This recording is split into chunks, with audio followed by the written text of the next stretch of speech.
Hello everyone! Good morning! Good morning sa tanan! Ang ating lulutuin ay sarsyadong isda. So naghiwa na ako ng bawang, sibuyas at kamatis. At meron tayong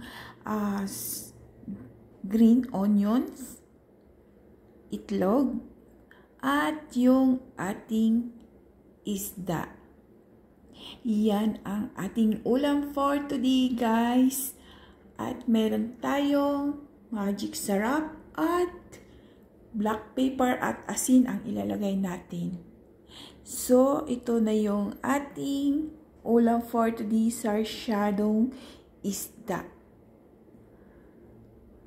Ito yung ating uulamin ngayon araw.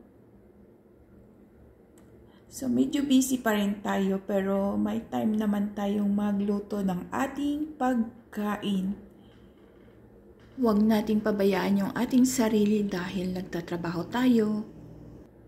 Start na tayo magluto. So guys, nagpainit na tayo ng mantika at ipiprito muna natin yung ating isda. Yan na yung ating isda na ipiprito. Pagkatapos nun, gagawa na tayo ng sauce ng ating sarsyado. Yan na yung ating piniritong isda. Ang ihahalo natin sa ating gagawin sarsyado.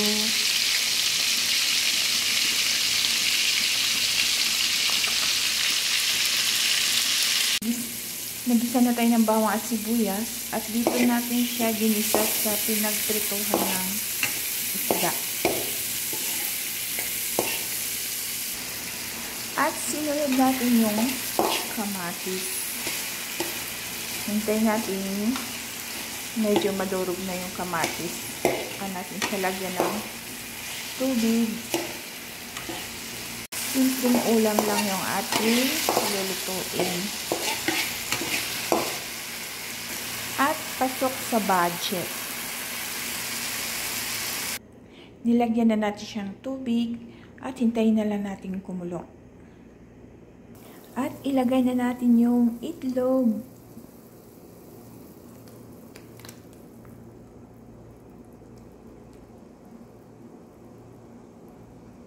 So, kailangan ihalo-halo natin kasi para hindi mamuo yung itlog. Tapos, isusunod na natin yung isda.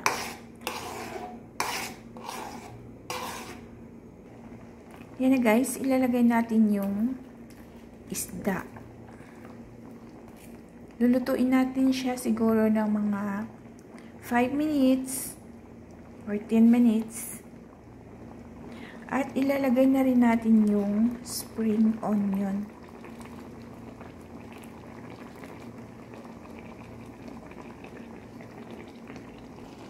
Yan ang ating sarsyadong isda.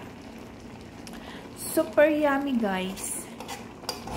Try nyo magluto ng ganito kasi pasok siya sa budget. At masustansya. Pwede sa mga bata.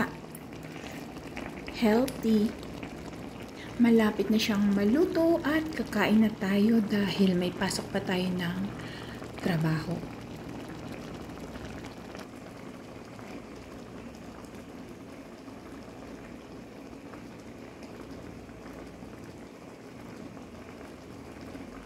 Yan na yung ating sarsyadong isda. Luto na siya guys at kakain na tayo.